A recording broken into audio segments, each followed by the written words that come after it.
오늘은 마칸입니다. 마칸. 국내에서는 그렇게 많이 판매되지는 않았지만 글로벌적으로 핫한 포르쉐 글로벌 효자 상품이죠. 포르쉐 코리아 이석채 매니저님, 아주 잘생긴 매니저님 모시고 마칸에 대해서 한번 들어보도록 하겠습니다. 마칸이 어떤 차인지. 혹시 이 마칸 네.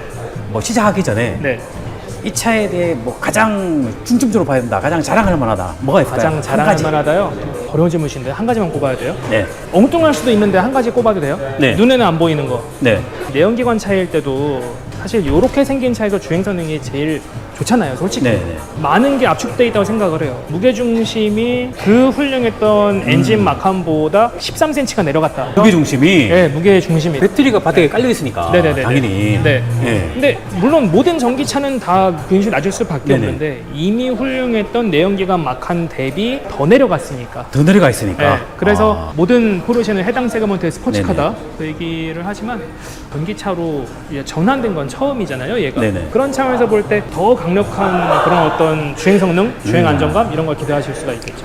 솔직히 저는 너무 기대돼요. 기존의 마칸이 너무 스포츠성도 강하고 너무 재밌는 차고 펀카고 SUV 중에서도 그냥 네. 이 차는 SUV가 아니라 그냥 네네. 스포츠카 느낌이다. 네, 그쵸. 그런 느낌이었는데 악동이다 그런 느낌이었는데 네.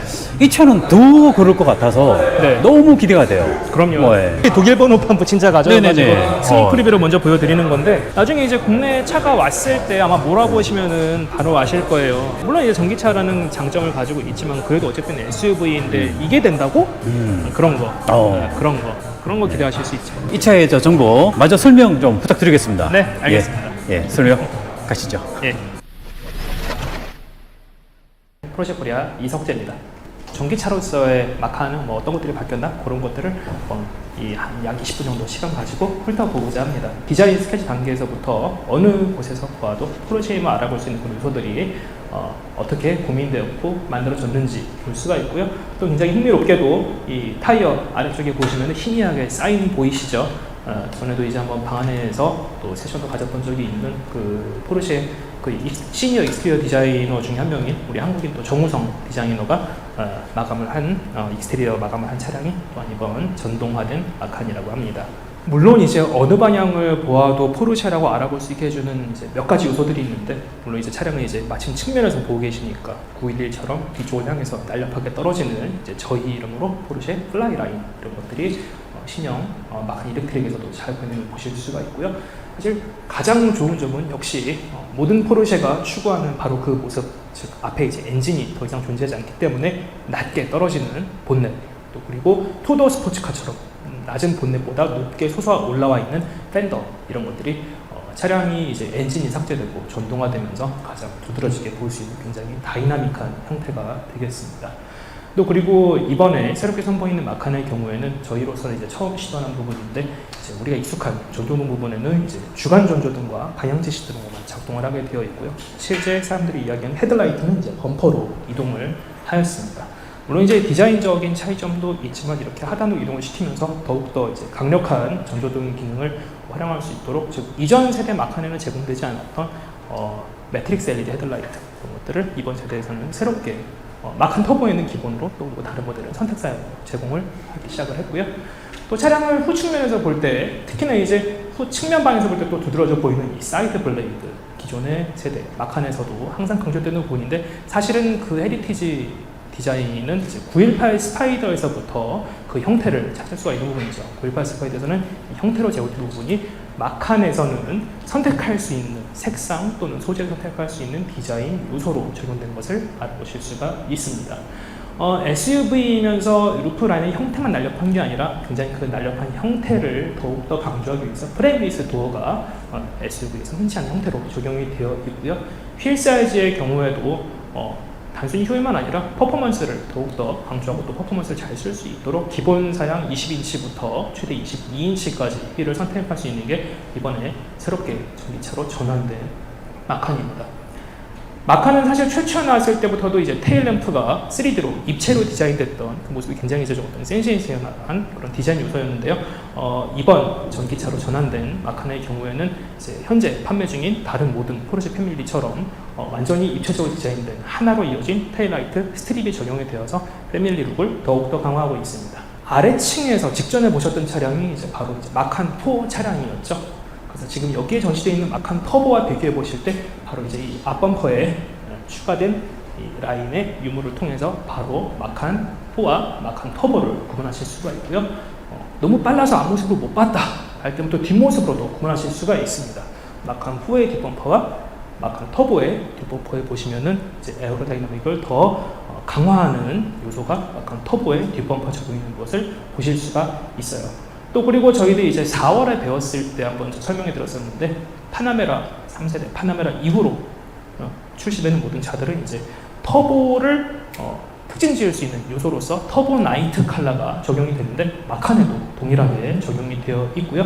또한 차량의 모델명에서도 이제 마칸 터보가 아닌 터보만 써 있는 것을 확인하실 수가 있습니다. 이를 통해서 모든 터보는 이제 해당 모델 라인업의 가장 최상위 모델이라는 것을 로고를 통해서도 굉장히 빠르게 알아보실 수 있는 부분이 마칸 일렉트릭에도 동일하게 적용이 되어 있죠.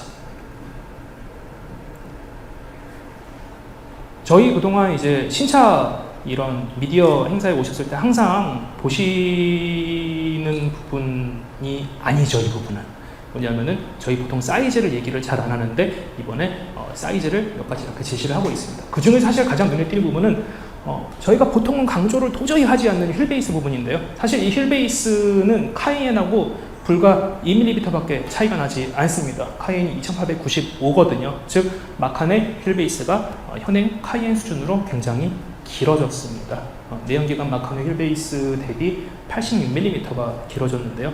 사실 포르쉐가 휠베이스를 유난히 굉장히 안 키우는 굉장히 중요한 이유는 역시 우리 차는 이제 민첩해야 되기 때문에. 왜냐하면 모든 포르쉐 차량은 해당 세그먼트의 스포츠카이기 때문에 물론 긴 휠베이스의 장점도 있지만 민첩함을 기본적으로 떨어뜨리게 되잖아요. 보통은 저희가 늘리질 않는데 마치 이제 997에서 91 넘을 때 마찬가지로 굉장히 큰 폭의 변화죠. 그래서 뒤에서 다시 한번 설명드리겠지만 이렇게 길어진 휠베이스를 통해서 실내 공간 등 여러 가지 장점을 얻었지만 동시에 떨어질 수도 있는 민첩성을 다시 보완하기 위해서 이전에는 제공하지 않았던 토크 벡터링 플러스 또는 리어 엑셀 스티어링 이런 것들을 이번에 기존의 마칸에는 제공되지 않던 요소들을 새롭게 추가를 함으로써 늘어진 휠베이스만큼의 운동성을 보상을 하고 있습니다. 실내 공간도 중요하지만 적재 공간도 이제 굉장히 중요하죠. 특히나 전 세계적으로 SUV가 대세인 이유는 역시 굉장히 좀 폭넓게 활용할 수 있는 적재 공간 때문인데요. 마칸 4의 경우에는 기본적으로 540L, 마칸 터보의 경우는 480이라고 저희가 표시를 하고 있습니다. 사실 같은 트렁크인데 이 기본 적재 용량의 차이는 이제 오디오 옵션이 기본이냐 선택이냐에 따라서 이 트렁크 하단 바닥 공간이 터보는 이제 오디오 옵션이 기본이고 마칸 4의 경우에는 오디오 옵션이 선택 사양이기 때문에 그 공간의 유무에 따라서 기본 용량이 540이냐 480이냐로 결정이 되고 있고요. 즉 눈에 보이시는 공간은 기본 용량 480이라고 죄송합니다. 480이라고 보시면 되겠죠. 하단까지 활용할 수 있을 때 540이 되고요. 하지만 그럼에도 불구하고 이 차는 또 전기차로 바뀐 차량이기 때문에 기존에는 없었던 이제 앞 트렁크 이제 완전히 일반 명사가 된 것 같은데 트렁크가 또 추가로 84L가 적용되기 때문에 필요한 만큼 요소의 적재 공간을 충분히 활용하실 수가 있습니다. 또한 이 차량은 이 전 세대에서도 견인 능력을 제공을 했습니다. 2톤의 견인 하중 그 능력을 제공을 했는데 이번 전기 마칸에서도 동일하게 최대 2,000kg 2톤까지의 견인 하중을 이용하실 수가 있는 것도 이번 마칸의 여러 가지 특징 중에 하나죠. 아래층에서 아마 이제 이 운전석과 동승석의 그런 어떤 다양한 디지털 디테일 요소들을 보셨을 텐데요. 여기서 이제 큰 틀을 설명드리는 거는 이제 이미 익숙하신 이 이름 포르쉐 드라이버 익스피리언스가 마칸에도 기본적으로는 익숙한 형태로 재현이 되어 있는데 그 중에서 사실 한 가지 강조를 해드리고 싶은 부분은 바로 이제 이 부분입니다. 본래도 이제 원래는 버튼이 가득했던 부분이 터치식으로 변경이 된 후에 새롭게 출시되는 전동화된 마칸 차량에서는 이 부분을 완전히 새롭게 저희가 기존에 하지 않았던 수납 공간으로 제공을 하고 있습니다. 에어리 디자인이라고 부르는데 이렇게 둥 떠 있다고 해서 또 이거 이제 통하고 있다고 해서 이런 이름을 붙였더라고요. 그래서 이 부분을 넓은 수납 공간으로 쓰실 수 있고 턱이 이제 또 굉장히 이제 넉넉하게 높게 제공이 되기 때문에 다이내믹한 주행 상황에도 물건이 날아가지 않을 것으로 기대가 되는 부분입니다. 사실 이제 더 이상 키를 돌릴 필요가 없기 때문에 굉장히 이제 상징적인 요소도 남긴 했지만 여전히 계기판의 좌측에 위치하고 있는 차량에 이제는 아마도 전원 버튼이라고 불러야 될 것 같죠. 하지만 여전히 왼쪽 위치를 고수하고 있습니다. 잘 아시는 이제 레이싱 헤리티지를 이 차량에도 그대로 이어받고 있기 때문이고요. 또한 918 스파이더에서부터 내려오는 이 스티어링 휠 우측에 위치하고 있는 이 기어 셀렉터 레버는 마칸에도 동일하게 적용이 됩니다. 더 이상 어떤 수동 변속이 필요가 없기 때문에 이 부분으로 완전히 이동을 시키고 아까 보신 것처럼 넓은 수납 공간과 시원한 디자인 요소로 변경이 된 부분이죠. 마칸이 사실 이 전동화되면서 굉장히 큰 과제 중에 하나는 역시 이 에어로 다이나믹이었다고 합니다. 그러니까 전기차 타보신 분들은 아시겠지만 사실 이제 고속 달릴수록 뭐 엔진차도 마찬가지긴 하지만 굉장히 많은 에너지가 공기 저항으로 이제 손실이 되잖아요. 그래서 특히나 전기차에서는 그런 것들을 어떻게 극복하느냐가 큰 문제인데, 즉 내연기관을 달고 있던 마칸의 경우에는 공기 저항 계수가 이제 0.35였어요. SUV라는 거를 감안하면 그렇게 나쁜 수치는 아닙니다. 하지만 이제 이번 전동화된 마칸의 경우에는 일반적으로 어떤 스포츠카 또는 뭐 굉장히 날렵한 세단들에서나 볼 수 있는 굉장히 낮은 수치인 0.25라는 공기저항 수치를 달성을 하였습니다. 사실 이런 수치는 뭐 저희 차량들 중에 가장 뛰어난 공기저항 기술을 자랑하는 타이칸에 거의 근접한 수치인데요. 프리미엄 플랫폼 일렉트릭을 이용해서 출시된 그룹 내 첫 번째 차량이 바로 이제 포르쉐 마칸입니다. 이 플랫폼에도 이제 저희 앞서 소개되었던 첫 번째 전기차 타이칸과 동일하게 800V 아키텍처를 기본으로 장착을 하고 있고요. 높은 출력을 내는 데도 유리하지만 높은 출력으로 차량을 빠르게 충전하는 데에도 굉장히 유리하기 때문에 동일한 800V 아키텍처를 활용을 하고 있습니다. 배터리의 총 용량은 100kWh, 그리고 그 중에서 실제로 주행 시에 사용하시게 되는 순 용량은 95kWh에 달하는 굉장히 넉넉한 용량을 제공하고 있습니다. 그리고 이번 마칸 일렉트릭의 배터리는 각형 배터리 셀을 이용하고 있고요. 그 프리즈마틱 셀이라고 하는, 그리고 12개의 모듈이 장착되어 있는데 각 모듈 안에는 이제 15개씩의 셀을 품고 있는 형태로 만들어져 있습니다. 타이칸과는 다르게 뭐 별도의 배터리를 추가하는 옵션은 존재하지 않고 모든 차량 공통으로 총 용량 100kWh의 큰 배터리 사이즈를 제공을 하고 있고요. 그리고 이제 앞서 말씀드린 이 800V 아키텍처 역시나 큰 장점은 바로 이 충전 출력 또 그리고 차가 내는 출력 두 가지를 동시에 다 높게 하는데 굉장히 이제 유리한 구조라는 게 큰 장점이죠. 800V로 차량 충전하는, 즉 흔히 말하는 초급속 충전으로 차량을 충전하시게 될 경우에는 최대 270kW의 전력으로 차량을 충전할 수 있고요. 이 경우에 10%부터 80%까지 차량을 21분 만에 충전을 완료할 수가 있습니다. 이 충전에 소요되는 시간을 디테일하게 기억하신 분들은 아실 텐데, 사실 이 21분이라는 숫자는 저희가 지금 현재 판매하고 있었던 이 첫 타이칸 모델보다도 더 빠른 속도예요. 그게 가능한 이유는 충전 출력 자체는 동일한데 이 200kW 이상의 초급속 충전을 유지하는 능력이 배터리가 거의 절반 이상 찰 때까지, 55% 찰 때까지 계속해서 유지가 되도록 충전 성능이 개선되었기 때문에 더욱더 빠른 속도로 차량을 충전할 수 있게 되었습니다. 물론 초급속 충전기가 더욱더 많이 보급되는 날이 올 텐데, 아직까지는 이제 가장 많은 거는 급속 충전기들, 즉 50kW, 100kW, 150kW급의 400V로 충전하는 급속 충전기들이 가장 많을 텐데요. 그 경우에는 이제 최대 135kW까지 충전 전력으로 차량을 충전할 수가 있습니다. 이제 저희 기존 전기차 타이칸과 다른 점이라면, 타이칸의 경우에는 이제 400V를 800V로 승압을 시켜서 차량을 충전을 했었는데, 마칸의 경우에는 바로 이제 이 점선이 펴시는 게 뭐냐면은 마치 800V 배터리를 반으로 나눠서 두 개의 400V 배터리를 충전하는 것처럼 충전할 수 있게 됐습니다. 그 얘기는 뭐냐면 더 이상 400을 800에 올리는 승합 장치가 차 안에서 필요하지 않게 되었다는 게 또한 이전 저희 전기차에 비해 기술적인 진보 영역이 되겠네요.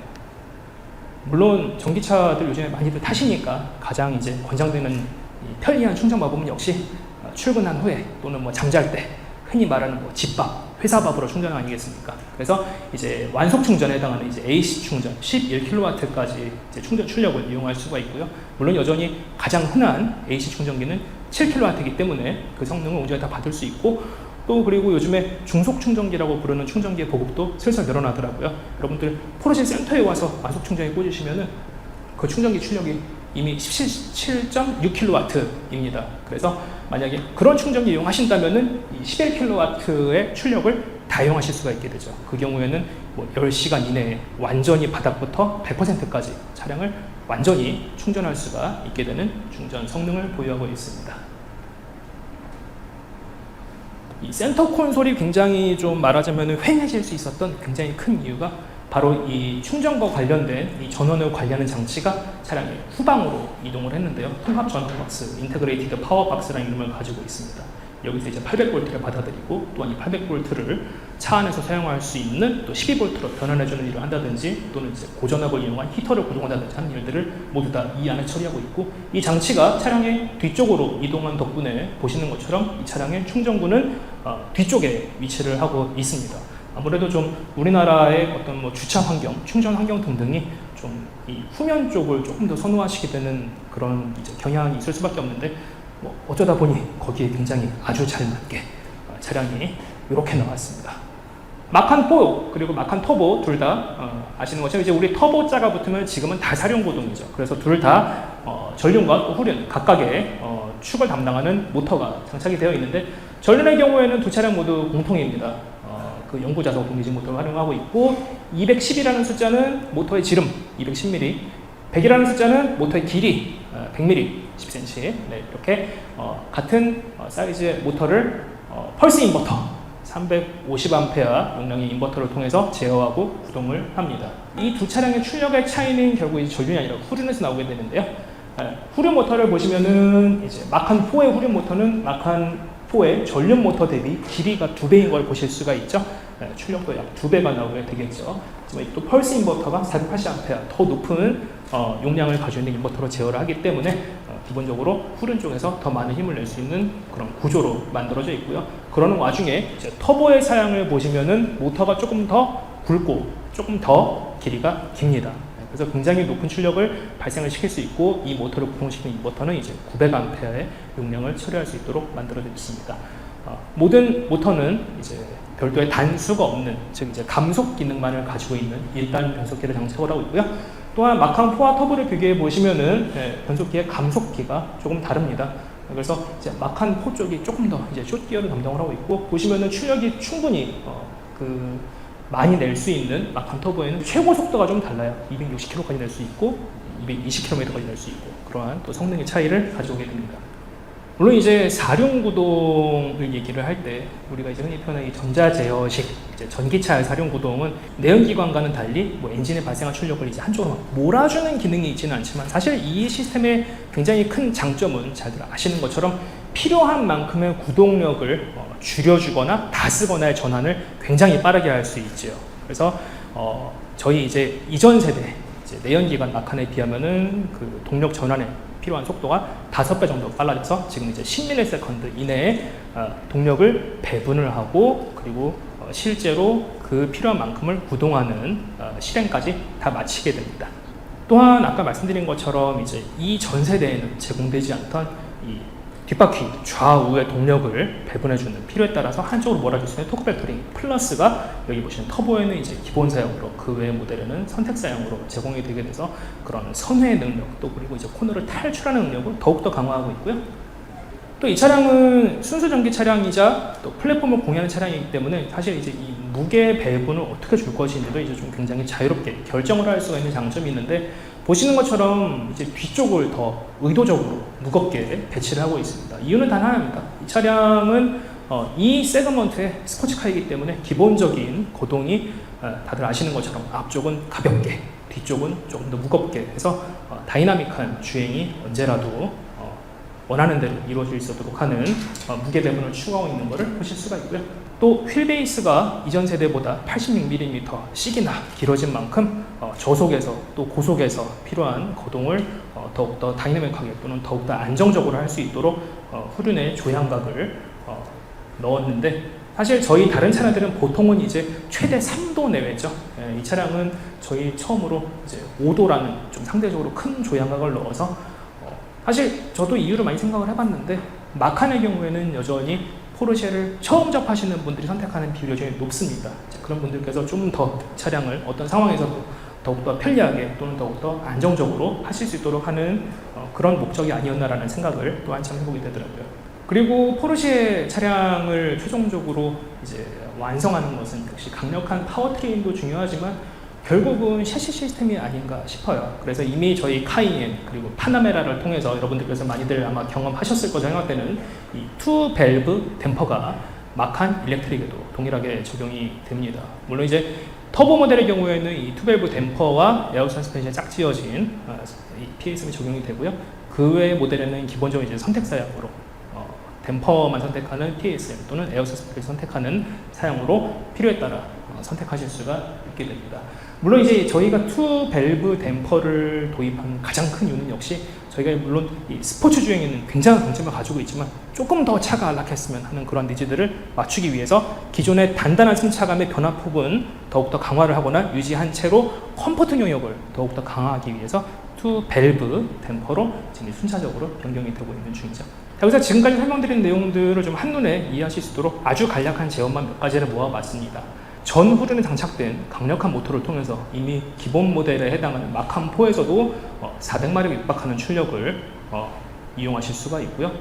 마칸 터보의 경우에는 이전에 내연기관 마칸에서는 사실 생각하기 어려웠던 600마력에 육박하는 또는 로치 컨트롤시 600마력 이상 넘어가는 굉장히 높은 출력을 이용해서 사실 3.3초라는 숫자가 2차급에서는 굉장히 흔치 않죠. 왜냐하면 제가 기억하는 여기에 가장 근접한 숫자가 지금 뭐 저희 현대 모델은 911 GTS 같은 차량 3.4초니까 굉장히 다이나믹한 그런 가속력 또 필요에 따라서 최고 속도 그리고 이미 설명드린 것처럼 다이나믹한 주행을 도와줄 수 있는 여러 가지 토크 팩터링 플러스라든지 리어 시스템 같은 이전 세대에는 제공되지 않던 사양들 등을 통해서 굉장히 빠르고 또 강력하고 다이나믹하면서도 또 요소 적재 이 필요에 따라서 다재다능하게 사용할 수 있는 그러한 차량으로 마칸 일렉트릭이 새롭게 전기차로 전환이 되었습니다. 포르쉐 안에서는 처음으로 내연기관에서 전기로 전환이 된 차량으로는 최초의 차량이에요. 그럼에도 불구하고 여전히 어디를 살펴보아도 포르쉐임을 알아볼 수 있게 하는 그러한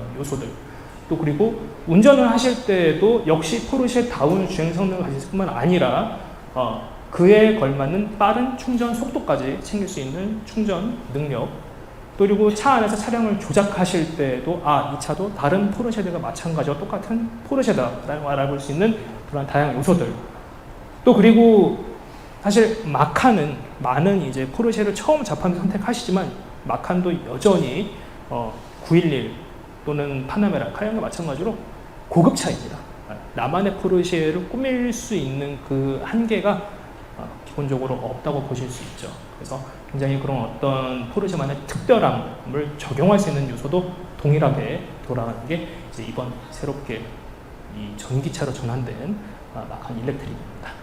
사실 공식적으로는 리막에 대한 거는 저도 받은 자료는 없고요. 현 단계는 그러는데 근데 이제 어떤 시스템을 사용하는 정보는 없지만 충전 속도의 개선은 결국은 이제 최대 충전 그 출력을 지속하는 범위를 넓혔다가 핵심이었더라고요. 아까 보신 것처럼 자료상으로도 이제 55%까지 기존에는 이게 이제 아마 한 40% 근처에서 이제 떨어지기 시작을 했는데 이번엔 절반 이상까지 유지를 쭉 하다가 떨어지니까 그래서 이제 한 사실 10분 정도만 충전을 하셔도 거의 60% 이상이 차게 되죠. 엄밀히는 그 타이칸이 2단이었다가 마칸이 1단이 됐다기보다는 사실 이제 다른 양산 전기차들이 그러니까 1단 감속기만으로 구현을 하는 것처럼이 가능한데 타이칸은 이제 더 나은 성능을 제공하기 위해서 이제 추가적인 변속 단수를 넣었다고 보는 게 맞는 것 같더라고요. 마칸 4랑 터보랑도 똑같이 이제 모터를 2개씩은 얹고 있지만 이제 기어비가 거의 이제 9.8대 1이랑 이제 9대 1이잖아요. 출력이 충분하다면은 일상 영역이랑 또 그리고 이제 260km 정도면은 국내에서 어차피 해당이 없긴 하지만 아우토반 같은 조건에서도 사실 항속을 쭉 갈 수 있는 그 정도 성능이기 때문에 그렇다면은 마칸은 아무래도 뭐 말하자면 이제 2단을 넣는 거를 굳이 고려하지 않아도 되지 않았나입니다. 안녕하세요. 저는 포르쉐 코리아에서 포르쉐 커넥트 서비스를 담당하고 있는 김성준입니다. 반갑습니다. 신형 마칸은 새로운 커넥티비티 서비스가 많이 포함되어 등장했습니다. 여러분들께 이 커넥티비티 서비스를 오늘 소개하겠습니다. 반갑습니다. 이 신형 마카는 커넥티비티뿐만 아니라 더 넓어졌고 보시다시피 더 커진 모습도 확인할 수 있는데요. 그에 상응하는 인테리어 디자인도 상당히 많이 변화되었습니다. 이런 인테리어 부분들을 먼저 짚어본 다음에 여러분들이 궁금해하시는 커넥티비티 서비스로 넘어가 보도록 하겠습니다. 한눈에 보시기에도 마카는 굉장히 많은 인테리어 변화가 있는 것을 확인할 수 있는데요. 이번에는 911에 적용된 디자인표와 동일한 디자인, 수평 라인 디자인이 굉장히 부각된 모습을 확인할 수 있습니다. 마칸에 스포츠카 인테리어가 들어갔다는 것을 확인할 수 있는데요. 이를 통해 신형 마칸은 굉장히 미래지향적이고 이노베이티브하고 그리고 독보적인 모습을 보여주고 있다고 말씀드릴 수 있습니다. 그러면 이번에 인테리어가 어떤 부분들이 변경되었는지 디테일하게 한번 확인해 보도록 하겠습니다. 대표적으로 이번 마카는 두 가지 파트로 큰 부분이 변했다고 말씀드릴 수 있습니다. 첫 번째가 디스플레이입니다. 디스플레이는 커브드 디스플레이가 12.6인치가 들어갔고 증강현실 헤드업 디스플레이 그리고 가장 많은 부분들이 변했다고 말씀드릴 수 있을 것 같은 10.9인치 중앙 디스플레이와 10.9인치 동승석 디스플레이가 변화되었습니다. 이 외에도 노란색으로 표시된 이 운전자 보조 기능에 대한 부분도 많이 변경되었는데요. 원래 제 중앙에 있던 기어 로고는 핸들 우측으로 이동되었고 그 외에도 ACC 컨트롤을 담당하던 핸들 좌측에 있는 컨트롤 레버 그리고 원래 키로 작동시키던 것은 버튼으로 변경되었고 앰비언트 라이트에 운전자 보조 기능이 들어가는 등 실내에도 여러 가지 변화가 있었습니다. 그러면 먼저 11.6인치 커브드 디스플레이부터 여러분들께 소개를 드리도록 하겠습니다. 이 커브드 디스플레이는 이번에 기존 마칸에서 볼 수 없었던 여러 가지 기능들이 들어가게 되었는데요. 기존 마칸에는 아무래도 아날로그 디스플레이가 들어갔었고 굉장히 작은 부분에 디스플레이가 들어갔었기 때문에 정보를 받아내는 데 굉장히 리미테이션이 있었다라고 말씀드릴 수 있습니다. 하지만 커브드 디스플레이가 들어가고 굉장히 커진 일체형 화면이 들어가면서 더 많은 정보를 확인할 수 있는데요. 거기에서 하이라이트 할 수 있는 부분은 바로 이 주행 보조 디스플레이라고 말씀드릴 수 있습니다. 이 3D 주행 보조 디스플레이는 중앙에 3D로 계기판을 띄워서 앞에 8가지 물체를 확인할 수 있습니다. 8가지 물체란 차량, 그리고 사람, 그리고 물체, 장애물 같이 이런 부분들을 최대 8개까지 확인할 수 있고 단순히 길만 보여주는 것이 아닌 교차로인지 코너인지 이런 부분까지 판단하여 보여줄 수 있는 기능을 탑재하고 있습니다. 이 외에도 PCM에서 사용이 가능한 내비게이션이 클러스터에 그대로 들어가게 되는데요. 만약에 PCM에서 경로를 설정을 해가지고 클러스터에 이 화면을 집어넣는다라고 하면은 굳이 중앙 화면을 보지 않더라도 내 계기판에서 어디로 가고 있는지, 내 현재 속도는 몇인지 이런 부분들을 확인을 할 수 있습니다. 디스플레이로 변경이 되면서 총 3가지 화면을 확인할 수 있는데요. 왼쪽, 중앙, 오른쪽 총 3개의 클러스터가 있고 이 클러스터에는 각각 5가지의 다른 정보들을 제공을 합니다. 두 번째로 하이라이트 드릴 것은 바로 증강현실 헤드업 디스플레이입니다. 이 증강현실 헤드업 디스플레이는 이번에 87인치라는 거대한 화면으로 개선되었습니다. 이를 통해 보시다시피 운전자 정면에 도로 상황을 직접적으로 띄워서 ACC 컨트롤을 할 경우 차선 변경을 할 것인지 아니면 얕은 차선 중앙을 유지하고 있는지 그리고 속도는 얼마인지 내 지금 클러스터 계기판에 떠있는 정보는 무엇인지 정말 여러 가지 기능들을 클러스터나 헤드업 디스플레이를 통해 확인할 수 있는데요. 이 헤드업 디스플레이로 확인할 수 있는 정보는 현재 디지털 클러스터 정보, ACC 거리 세팅, 그리고 차선 이탈, 앞차와의 거리 막힘, 이는 내 차가 현재 앞차와의 거리를 얼마나 인식하고 있는지 보여주는 지표로 활용될 수 있습니다. 그리고 PCM 내비가 연동되어 어느 방향으로 차가 갈 것인지 이런 정보들을 시각적으로 표시하여 운전자에게 굳이 눈을 떼지 않더라도 볼 수 있도록 제공하고 있습니다. 이 다음은 컨트롤 레버에 대해서 설명을 드리도록 하겠습니다. 컨트롤 레버는 사실 기존에는 앞서 말씀드렸던 것처럼 굉장히 조그마한 디스플레이가 들어갔었기 때문에 ACC를 켜고 하려면 아무래도 운전자가 눈을 떼야 하는 경우가 많이 있었습니다. 새로운 컨트롤 레버는 이를 상당히 개선했습니다. 방금 말씀드렸던 것처럼 굉장히 큰 헤드업 디스플레이에 이런 정보들을 모두 다 표시할 수 있어서 운전자가 도로를 보면서 세팅을 할 수 있게 되었고, 이외에도 중앙에 PCM이 통해서 터치로 쉽게 켜고 끌 수 있는 기능이 생겼습니다. 이 외에도 운전자 보조 장치는 여기에만 있는 것이 아닙니다. 지금 앰비언트 라이트에 관련된 영상을 잠깐 보여드렸는데요. 여기에서 혹시 눈치 빠르신 분들은 어디에 앰비언트 라이트가 운전자 보조 장치로 들어가는지 확인하셨을까요? 한 번 더 보여드리도록 하겠습니다. 운전자 좌측에 잘 보시면 앰비언트 라이트가 쭉 따라가면서 저렇게 빨간 경고등을 표시하는 모습을 볼 수 있습니다. 차가 이렇게 접근할 때는 어느 위치에서 차가 접근하고 있는지, 그리고 차가 바로 옆에 왔을 때는 지금 차가 바로 옆에 있으니 문을 열지 말라는 경고 형식으로 빛을 비추고 있습니다. 이것은 차와 사람이 커뮤니케이션하고 있다는 것을 보여주는데요. 이번에 포르쉐 최초로 적용된 커뮤니케이션 라이팅이라는 기능입니다. 이 커뮤니케이션 라이팅은 마카의 이모셔널 드라이빙을 더 증진시켜주는데요. 이 이모셔널 드라이빙은 총 4가지 상황에서 발동됩니다. 첫 번째는 이모티브 모드, 두 번째는 피드백 모드, 세 번째는 경고 모드, 그리고 마지막으로는 인포테인먼트 모드입니다. 일단 첫 번째 이모티브 모드부터 설명드리도록 하겠습니다. 런치 컨트롤 사용 시에는 이런 식으로 앰비언트 라이트가 작동을 하게 되는데요. 이 커뮤니케이션 라이트는 런치 컨트롤과 웰컴 라이트를 사용했을 시에 나타나게 됩니다. 런치 컨트롤은 사실 포르쉐에서 굉장히 중요한 아이코닉한 기능 중 하나입니다. 이 때문에 굉장히 여러 포르쉐 시승 행사라든지 이런 부분들에서 여러분께 시연을 해드리고 있는 기능 중 하나인데요. 이 아이코닉한 기능이 이번 포르쉐 마칸의 이모티브한 주행과 만나 여러분께 더 새로운 주행 경험을 선사시켜드릴 수 있습니다. 두 번째는 경고 모드입니다. 차선 변경 어시스턴트, 아까 보셨던 것처럼 차선 변경할 때 차가 어디에 있는지, 차가 다가오고 있는지, 내가 지금 차선 변경을 해도 되는지 이런 부분들을 불빛으로 시각화해서 보여주기 때문에 더 안전한 차선 변경을 할 수 있도록 만들어주고요. 세 번째는 피드백 모드입니다. 주행 모드를 변경한다든지 아니면 새로운 모드를 켠다든지 이럴 경우 앰비언트 라이트가 저렇게 작동하는 모습을 볼 수 있습니다.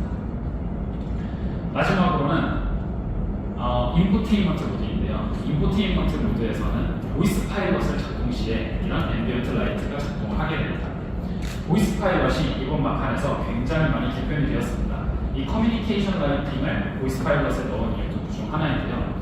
이번에 마칸은 운전석과 동승석 총 2가지의 스피커가 들어가서 어느 위치에 사람이 어떤 명령을 내리고 있는지를 확인할 수 있습니다. 이것이 왜 중요하냐? 보이스 컨트롤을 할 시에는 사실 어떤 명령을 내렸을 때 양쪽의 사람이 다른 말을 하면은 명령이 믹스되는 경우도 있고 어떤 명령을 딱 내릴 때 정확하게 이해하지 못하는 부분이 생깁니다. 하지만 이 커뮤니케이션 라이트가 만나면서 운전자와 동승석 어떤 사람이 먼저 말했는지 정확하게 차가 이해할 수 있고 어떤 사람의 명령을 이해하고 있는지 그렇게 앰비언트 라이트를 통해서 시각적으로 보여줍니다. 운전자 말을 이해하고 있으면 운전석만 작동이 되고 조수석 명령을 이해하고 있으면 조수석만 앰비언트 라이트가 작동되는 등 이런 여러 가지 시각적인 효과를 보여주고 있습니다. 이것이 가능한 이유는 이번에 PCM의 대대적인 소프트웨어 업데이트가 있었기 때문입니다. 이번에 PCM 아까 설명드렸던 10.9인치 풀 터치 스크린에 굉장한 업데이트가 있었는데요. 포르쉐에서 최초로 안드로이드 오토모티브 OS가 탑재된 PCM이 들어갔습니다. 이 시스템 탑재로 인해서 포르쉐 전용 앱 센터가 개발이 되었고 차를 조금 더 스마트폰처럼 활용할 수 있게 되었습니다. 스마트폰처럼 활용할 수 있다는 것은 무엇이냐?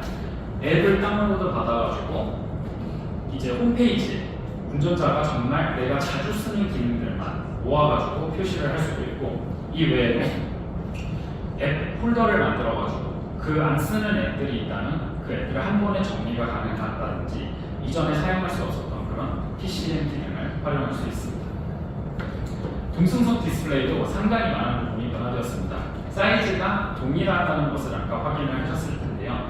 동승석 디스플레이는 메인 디스플레이에서 다운받은 앱들을 그대로 문제없이 동승석에서도 사용이 가능합니다. 안타깝게도 아직 애플 카플레이나 안드로이드 오토 같은 경우는 동승석 디스플레이에서 사용이 불가능하지만 그 외에 차에서 다운로드 받는 앱들은 그대로 사용이 가능합니다. 동승석 디스플레이를 하면 굉장히 운전자에 방해될 것 같다라는 평이 많은데요. 포르쉐에서는 프라이버시 모드라는 기능을 탑재해서 운전하고 있을 때는 동승자 디스플레이가 보이지 않습니다. 멈춰 있을 때에는 볼 수 있지만 차가 움직이는 순간 자동으로 쉐이드가 되면서 운전석에서는 보이지 않는 기능을 탑재하고 있습니다. 이외에도 이번에 새롭게 추가된 앱센터에 대해서 조금 더 부각들어서 설명을 드려야 할 것 같은데요. 현재 포르쉐 앱센터에서 사용한 타사 애플리케이션들이 글로벌에는 약 30개 정도가 됩니다. 아직 국내에 출시된 앱들은 정확하게 확인되지 않았지만 글로벌로는 여러분들이 많이 기대하시던 유튜브, 그리고 틱톡, 타이달 음악 스트리밍 같은 여러 가지 기능들을 사용할 수 있습니다. 포르쉐 UX를 그대로 가져와가지고 이전에 사용하던 환경과 동일하게 사용할 수 있으면 앱이 점차 추가될 것으로 예상이 됩니다. 이번에 마칸에 최초로 들어가는데 저희는 이것을 굉장히 긍정적으로 바라보고 있습니다. 왜냐하면 신형 마칸을 구매하는 소비자의 약 80%는 포르쉐를 처음 구매하는 소비자들입니다. 이번 마칸을 그대로 포르쉐를 처음 구매한 사람들을 통해 나중에 앱에 대한 사용 빈도가 높아질 것으로 예상하고 있습니다. 그 외에도 온라인 기반의 음성 제어가 가능해지는 등 인포테인먼트 시스템이 바뀌었기 때문에 처리 속도가 굉장히 빨라져서 저런 기능도 가능해졌습니다. 스포츠 크로노 패키지는 포르쉐에서 빠질 수 없는 히스토리컬한 부분 중 하나입니다. 이 히스토리컬한 기능은 사실 여태까지는 아날로그 시계로만 알고 계시는 분들이 많이 있는데요. 이 아날로그 시계뿐만이 아니라 이번에는 앱센터가 포함이 되면서 스포츠 크로노 전용 앱이 생겼습니다. 기존 아날로그와 첨단 기술이 만나 새로운 경험을 제공해 드리는 것이죠. 이 앱센터에 있는 앱으로 무엇을 할 수 있느냐? 랩타임 그리고 텔레메트리를 기록할 수 있고 이제는 단순히 트랙에서 도는 것뿐만이 아닌 여러분이 좋아하는 드라이빙 루트를 저장해서 이 드라이빙 루트를 따라가는 것도 하나의 운전 경험을 있게도 만들어주고 있습니다. 그리고 트랙을 돌았을 경우에는 랩을 분석해가지고 어느 코너에서 조금 더 빨랐는지 어느 코너에서 더 느렸는지 그런 부분들을 확인해주고 있고요. 스포츠 모드에서 포르쉐 스테비리티 매니지먼트 기능이 더 강화되었습니다. 이것은 이전의 랩 분석과 마찬가지인 부분인데요. 랩에서 어떻게 돌았는지에 따라 저 앱을 기반으로 차량이 셰시 세팅을 바꾼다든지 서스펜션 세팅을 바꾼다든지 이런 기능들을 조금씩 맞춰 나가고 있습니다. 다음은 사운드 시스템입니다. 이번 마칸에는 두 가지 옵션으로 선택할 수 있는 사운드 시스템이 있는데요. 바로 보스와 부메스터 시스템입니다. 보스는 이번에 총 14개의 스피커가 들어갔고 최대 710W의 출력을 내고 있습니다. 이번 보스에는 새로운 기능이 추가되었는데요. 이 새로운 기능은 바로 에코 모드입니다. 에코 모드는 말 그대로 차량의 전력 소비를 최소화하는 기능인데요. 에코 모드를 켜게 되면 리어 스피커와 트렁크에 있는 서브우퍼가 동작을 하지 않으면서 전력 소비를 줄이게 됩니다. 두 번째는 부메스터 3D 하이엔드 시스템입니다. 이 부메스터 시스템은 총 21개의 스피커 그리고 최대 1470W의 출력을 내고 있습니다. 부메스터 시스템에도 부메스터 별도의 새로운 기능이 추가되었습니다. 바로 드라이버 모드라는 기능인데요. 이 드라이버 모드라는 기능은 공간 음량을 사용해서 운전자에게 베이스와 음량, 소리 등을 집중되게 만들어줍니다.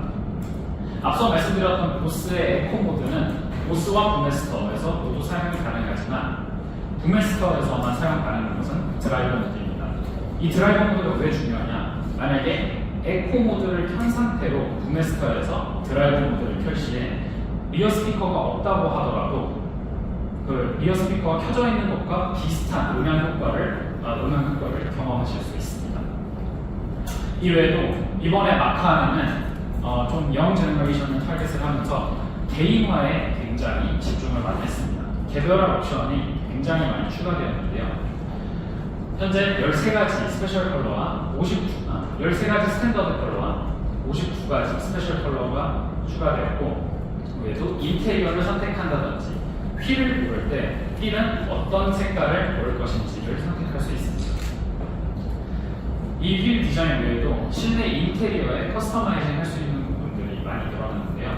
예를 들자면 발 매트를 골랐을 때 발 매트 왼쪽에 있는 소재는 어떤 걸로 할 것인지, 스티칭은 어떻게 할 것인지, 만약에 매트에 자기만의 자수를 놓고 싶다 그러면 어떤 레터링을 넣을 것인지, 그리고 시트에 어떤 엠보싱을 넣을 것인지 등 굉장히 여러 가지 개인화 옵션들을 선택할 수 있습니다.